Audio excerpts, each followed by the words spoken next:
Aking mga anak, salamat sa inyong magandang awitin. Lagi ninyong inaalay sa akin.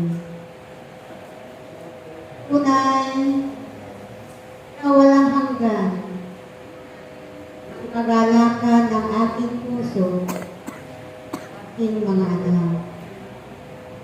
Huwag kayong tumigil, aking mga anak, sa pagpupuri ninyo sa akin. Pupuri ninyo higit sa lahat sa akin, amang makapangyarihan sa lahat. Kayo lahat, aking mga anak, na naririto ngayon sa piling ng Ama, yung lahat ay ating pinasasalamatan sapagkat nagkaroon kayo ng panahon upang idaos ang seminar na ito. Na bagamat ang bawat isa sa inyo ay maraming pinagkakaabalahan na gawain sa inyong mga tahanan, ngunit nagbibigay kayo ng oras at panahon upang inyong gampanan ang inyong mga tungkulin na inatang ng Ama sa bawat isa sa inyo. Kaya ako'y nagpapasalamat sa inyo, aking mga anak.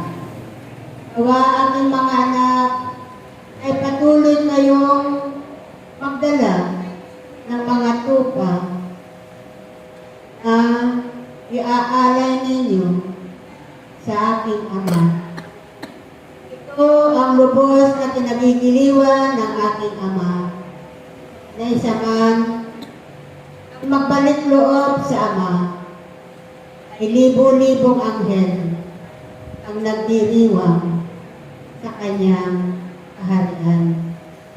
Kaya't maraming salamat sa inyo, aking mga anak, sa inyong pagdadala ng mga tupa sa gawain ng aking Amang makapangyarihan sa lahat na inyong tinatawag araw-araw sa inyong mga buhay.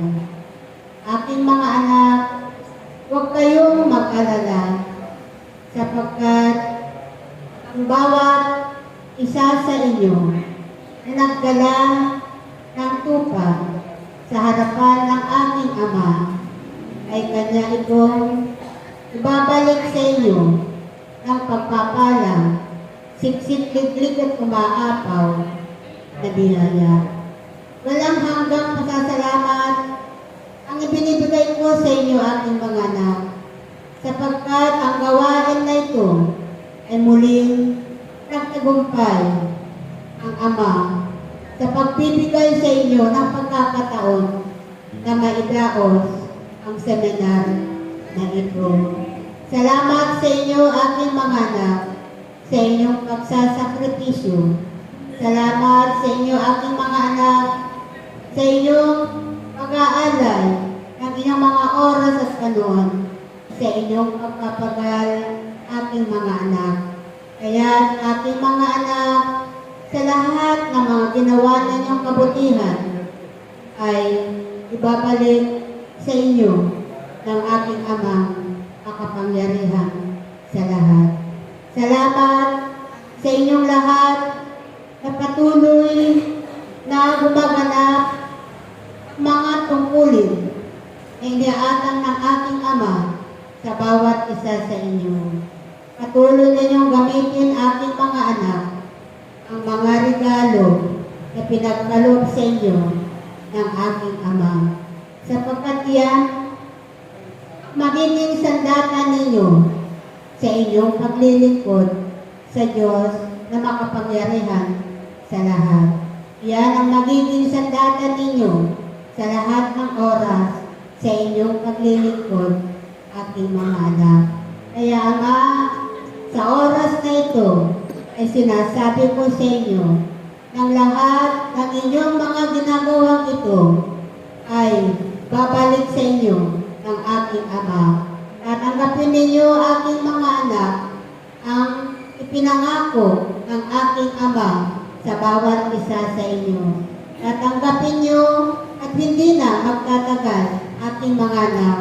Tinitiyak ko sa inyo na ang biyaya, pagpapala na pinangako ng aking Ama sa komunidad na ito ay inyo nang tatanggapin. At sa sandaling inyong matanggap, aking mga anak, ang biyayang ito na kaloob sa inyo ng aking Ama, kayo lahat ay hahayo upang ipalaganap ang salita ng Diyos, upang ipakilala ang pangalan ng aking Ama, sapagkat maraming tao sa mundong ito ang hindi pa nakakakilala sa aking Ama.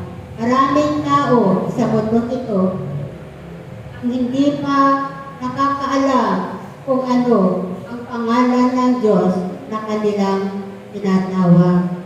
Kaya maraming salamat sa komunidad na ito na nagpapalaganap ng banal na pangalan ng aking Ama, nang sa gayon ay maraming makakakilala sa pangalan ng aking Ama at maraming tatawag sa aking Ama sa kanilang paglilingkod sa Diyos na makapangyarihan sa lahat.